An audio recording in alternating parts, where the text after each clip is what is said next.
حضرت عائشہ صدیقہ رضی اللہ تعالی عنہا سے روایت ہے، رسول اکرم صلی اللہ علیہ وآلہ وسلم کا ارشاد ہے، جو بوڑھا شخص یہ ایک کام کرتا ہے، یہ کام اللہ تعالیٰ کے علاوہ ہر چیز سے افضل ہے، یہ کام تمام عبادات سے اسی طرح برتر ہے جیسے خدا تعالیٰ کو تمام مخلوق پر اسے اللہ تعالیٰ کی رحمت گھیرے ہوئے ہوتی ہے، یہ عمل اللہ تعالیٰ کا نور ہے، اور جو بڑھاپے میں یہ عمل کرتا ہے اللہ تعالیٰ اس کو دوست بنا لیتا ہے۔ اللہ تعالیٰ ارشاد فرماتا ہے، جو اس عمل سے محبت کرتا ہے میں اس سے محبت فرماؤں گا اور تم کو اپنی مخلوق میں مقبول و محبوب بنا دیا۔ اللہ تعالیٰ اس سے دنیا کی برائی دور فرماتا ہے، آخرت کی مصیبت دفع فرماتا ہے۔ جو بوڑھا شخص یہ کام کرتا ہے وہ یقیناً اللہ تعالیٰ کی تعظیم کرتا ہے، یہ عمل ایسا شفاعت کرنے والا ہے جس کی شفاعت قبول ہوگی۔ جو شخص بڑھاپے میں اس عمل کو کرے گا اسے جنت میں لے جائے گا۔ وہ عمل یہ ہے، بسم اللہ الرحمن الرحیم، السلام علیکم ورحمۃ اللہ۔ محترم ناظرین، رسالت مآب صلی اللہ علیہ وآلہ وسلم کا فرمان ہے کہ اللہ تبارک و تعالی فرماتا ہے، اے میرے بندے، تو ایک گھڑی صبح اور ایک گھڑی شام میرا ذکر کر، میں ان دونوں کے درمیان تجھے کفایت کروں گا۔ پھر فرمایا، اللہ تبارک و تعالی ارشاد فرماتا ہے، اے ابن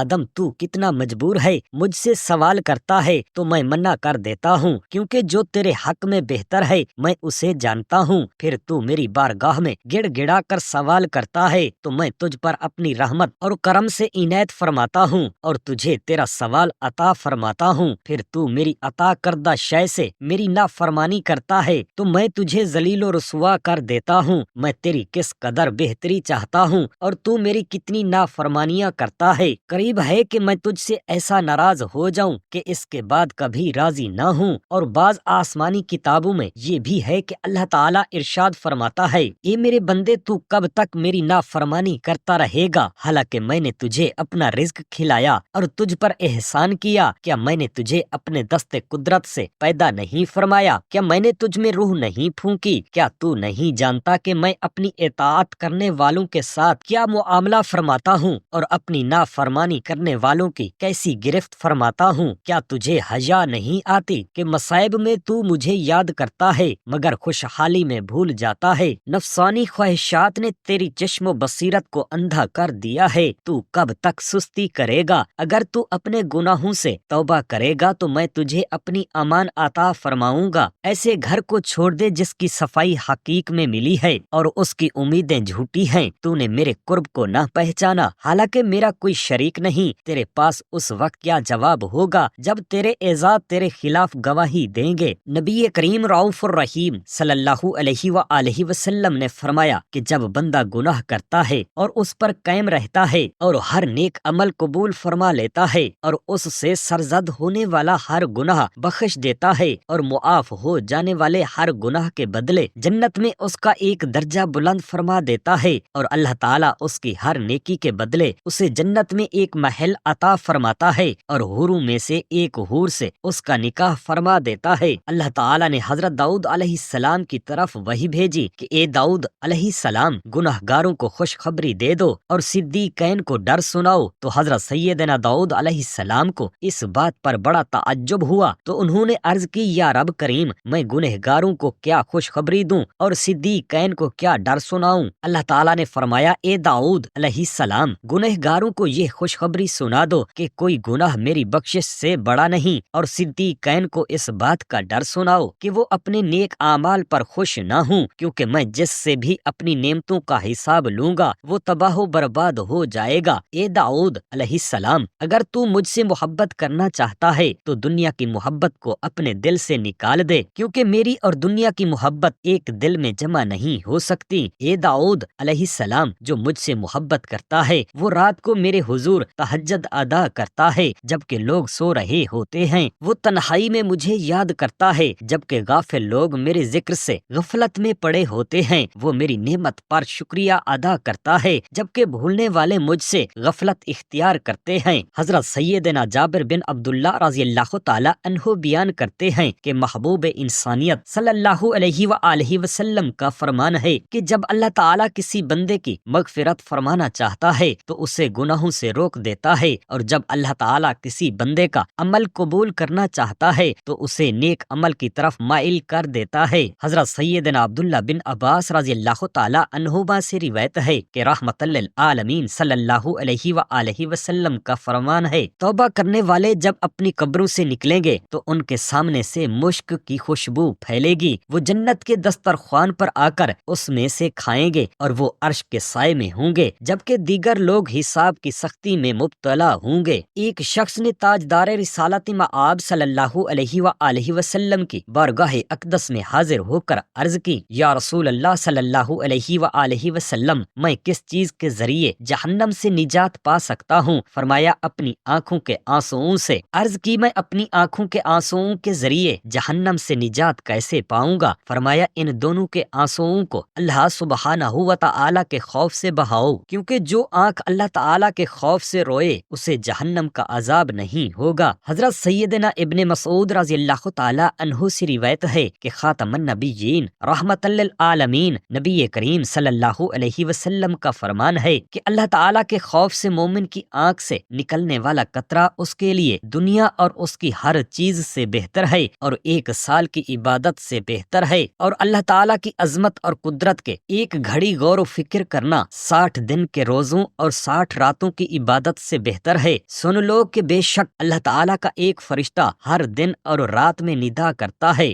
کہ 40 سال کی عمر والو فصل کاٹنے کا وقت آ گیا ہے، 50 سال والو حساب کی تیاری کر لو، 60 سال والو تم نے آگے کیا بھیجا اور پیچھے کیا چھوڑا ہے، 70 سال والو تمہیں کس چیز کا انتظار ہے؟ کاش کہ مخلوق پیدا نہ ہوتی، اور جب پیدا ہو گئی ہے تو کاش اپنا مقصد حیات جان لیتی، پھر اس کے مطابق عمل کرتی۔ خبردار قیامت تمہارے قریب آ گئی ہے، ہوشیار ہو جاؤ۔ حضور نبی کریم صلی اللہ علیہ وآلہ وسلم نے ایک دن اپنے صحابہ کرام رضوان اللہ علیہم اجمعین سے ارشاد فرمایا، کیا تم جانتے ہو کہ مفلس کون ہے؟ عرض کی، یا رسول اللہ صلی اللہ علیہ وسلم، ہمارے نزدیک مفلس وہ ہے جس کے پاس نہ تو دینار ہوں نہ ہی درہم۔ تو حضور پاک صاحب لولاک صلی اللہ علیہ وآلہ وسلم نے ان صحابہ سے فرمایا، ایسا نہیں، بلکہ مفلس تو وہ ہے جو قیامت کے دن نماز، روزے، زکوٰۃ اور صدقہ لے کر آئے گا، لیکن اس نے کسی کو گالی دی ہوگی، کسی کو تھپڑ مارا ہوگا، کسی کا مال دبا لیا ہوگا اور کسی کا خون بہایا ہوگا، تو اسے اس کی نیکیاں دی جائیں گی، اور پھر ایک شخص آئے گا، اسے بھی اسی طرح اس کی نیکیاں دے دی جائیں گی، یہاں تک کہ لوگوں کے حقوق ادا کرنے سے پہلے ہی اس کی نیکیاں ختم ہو جائیں گی، پھر اسے ان کے گناہ دیے جائیں گے تو اسے ان لوگوں کے گناہوں کی وجہ سے جہنم میں پھینک دیا جائے گا، یہی شخص مفلس ہے۔ حضرت سیدنا ابی بن کعب رضی اللہ تعالی عنہ سے روایت ہے کہ ایک مرتبہ رات کا چوتھائی حصہ گزر گیا تھا، رسول اللہ صلی اللہ علیہ وآلہ وسلم کھڑے ہوئے اور لوگوں سے فرمایا، اے لوگو، اللہ تعالیٰ کا ذکر کرو، اللہ تعالیٰ کا ذکر کرو۔ تھر تھرانے والی آ گئی، اس کے پیچھے آئے گی، پیچھے آنے والی موت آئے گی، اپنی تمام تر مشقتوں کے ساتھ موت آئے گی، اپنی تمام تر مشقتوں کے ساتھ۔ حضرت عائشہ صدیقہ رضی اللہ تعالی عنہا سے روایت ہے،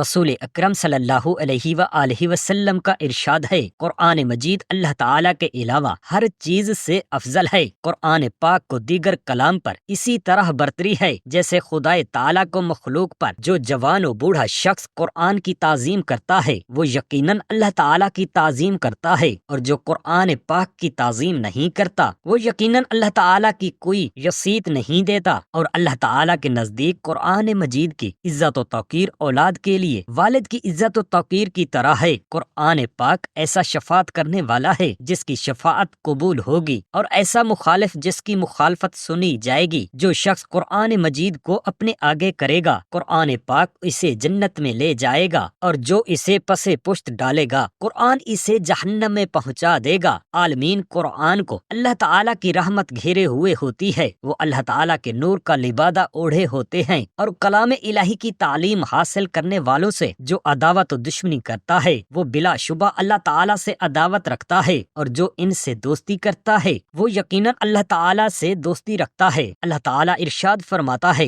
ایک کتاب اللہ کو اپنے ساتھ رکھنے والو، اللہ تعالیٰ تمہیں اپنی کتاب کی تعظیم کے لیے دعوت دے رہا ہے، تم اس کی دعوت پر لبیک کہو، وہ تم سے مزید محبت فرمائے گا اور تم کو اپنی مخلوق میں مقبول و محبوب بنا دیا۔ اللہ تعالیٰ قرآن سننے والے سے دنیا کی برائی دور فرماتا ہے، اور قرآن کی تلاوت کرنے والے سے آخرت کی مصیبت دفع فرماتا فرماتا ہے، حضرت ابی بن کعب رضی اللہ تعالی عنہ نے عرض کی، یا رسول اللہ صلی اللہ علیہ وآلہ وسلم، لیکن اب میں تو آپ پر کثرت سے درود پڑھوں گا، یا رسول اللہ میں کتنے وقت تک درود پڑھتا رہوں؟ فرمایا جتنا چاہو۔ میں نے عرض کی چوتھائی حصہ تک۔ فرمایا جتنا چاہو، اگر زیادہ وقت تک پڑھو گے تو تمہارے لیے بہتر ہے۔ میں نے عرض کی آدھا حصہ رات دن کا یا ان میں سے کسی ایک کا؟ فرمایا جتنا چاہو، اگر زیادہ وقت تک پڑھو گے تو وہ تمہارے حق میں بہتر ہوگا۔ تو میں نے عرض کی 2/3 حصہ۔ ارشاد فرمایا جتنا چاہو، اگر زیادہ وقت تک پڑھو گے تو یہ تمہارے حق میں بہتر ہوگا۔ میں نے عرض کی پھر سارا وقت ماں سوائے اللہ تعالیٰ کے فرائض اوقات کے آپ پر کثرت سے درود پڑھوں گا۔ فرمایا اگر ایسا کرو گے تو تمہارے سب غم دور ہو جائیں گے اور تمہارے گناہ بخش دیے جائیں گے۔ جب فرشتے مجالس ذکر سے اٹھتے ہیں تو اللہ تعالیٰ فرماتا ہے، اے میرے فرشتوں تم کہاں گئے تھے؟ حالانکہ وہ خوب جانتا ہے۔ تو فرشتے عرض کرتے ہیں، اے ہمارے رب کریم تو خوب جانتا ہے ہم تیرے ان بندوں کے پاس تھے جو تیری پاکی بیان کر رہے تھے، تیری تقدیس بیان کر رہے تھے، تیری عظمت و بزرگی بیان کر رہے تھے، تجھ ہی سے مانگ رہے تھے، تیری بارگاہ اقدس میں استغفار کر رہے تھے اور تیری پناہ چاہتے تھے۔ تو اللہ تعالیٰ دریافت فرماتا ہے، اے میرے فرشتوں وہ کیا چیز طلب کر رہے تھے اور کس چیز سے پناہ مانگ رہے تھے؟ تو فرشتے عرض کرتے ہیں، اے ہمارے رب کریم تو خوب جاننے والا ہے، وہ جنت طلب کر رہے تھے اور جہنم سے پناہ چاہتے تھے۔ تو اللہ تعالیٰ فرماتا ہے، اے فرشتوں